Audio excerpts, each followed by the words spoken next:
আমাদের মায়েদের একটাই প্রবলেম, বাচ্চাদের সবজি কী করে খাওয়াবো। চিন্তা নেই, আপনার বাচ্চারা যদি ইডলি ধোসা এসব পছন্দ করে তাহলে খুব সহজভাবেই আপনি ওদের সবজি খাওয়াতে পারবেন। আজ ওই রকমই একটি রেসিপি নিয়ে আমি এসে গেছি। আজকে বানাবো বান ধোসা, যার ভেতরে থাকবে ভরপুর সবজি। তো চলুন দেখে নিই আমাদের এই বান ধোসা কীভাবে তৈরি করব এবং বাচ্চাদের কিভাবে লুকিয়ে সবজি খাওয়ানো যায়।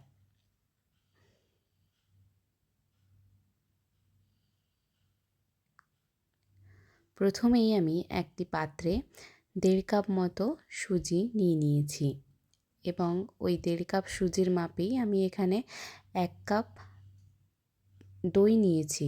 কিন্তু দইটি আমার পরে অবশ্য আরেকটু লেগেছিল। এই ধরুন আমার মোটামুটি 1.5 কাপ মতো সুজি লেগেছিল এবং অল্প পরিমাণ জল দিয়ে ভালো মতো মাখিয়ে কিছুক্ষণের জন্য এই 10 থেকে 15 মিনিটের জন্য আমি রেস্টে রেখে দিয়েছিলাম। ততক্ষণে যে সবজিগুলো আমি ব্যবহার করেছি সেগুলি ভালো করে কেটে ধুয়ে রেখেছিলাম। প্রথমে মটরশুঁটিগুলি ভালো করে ছাড়িয়ে জলে দিয়ে রেখেছিলাম। তারপরেই বাঁধাকপিটার অর্ধেক নিয়ে করে কুচি করে কেটে রেখেছিলাম। এরপরে ক্যাপসিকামও ছোট করে কেটে রেখেছি, কেটে ওই জলেই দিয়ে দিয়েছি। আর গাজরটা ছুলে কেটে দিয়ে দিয়েছিলাম, তবে এত বড় গাজর আমার লাগেনি, আমার অর্ধেক গাজরই লেগেছিল। সমস্ত উপকরণ ভালো মতো ধুয়ে আমি চপিং বোর্ডে নিয়ে নিয়েছিলাম। এখানে অবশ্য একটু ধনেপাতাও আমি ব্যবহার করেছি। আপনার বাচ্চারা যদি ঝাল খায় তাহলে আপনারা কাঁচা লঙ্কাও ব্যবহার করতে পারেন। এবার সমস্ত সবজি চপিং বোর্ডে দিয়ে ভালো করে চপ করে একদম মিহিভাবে কুচিয়ে নিতে হবে। দেখুন ঠিক এইভাবেই দিলেই কিন্তু বাচ্চাদের মুখে সবজিগুলো লাগবে না এবং তারা খুব ভালোভাবেই ওটা খেতে পারবে। আর এদিকে দেখুন আমাদের ব্যাটারটিও সেট হয়ে গেছে, কিন্তু ব্যাটারটায় একটু জল লাগবে, তাই আমি এখানে 1 কাপ পরিমাণ মতো জল ব্যবহার করেছি। যদিও পুরো 1 কাপ আমার লাগেনি, আপনারা আপনাদের ব্যাটারের ঘনত্ব অনুযায়ী জল ব্যবহার করবেন। তারপরে আমি এখানে দিয়ে দিয়েছিলাম পরিমাণ মতো লবণ, 1/2 চামচ বেকিং সোডা আর 1 চামচ চিনি। এবার ওই ব্যাটারে আমি একটি তড়কা দেব, যার জন্য নিয়েছি কারি পাতা, 1 চামচ মতো কালো সর্ষে আর 1 চামচ বিউলির ডাল।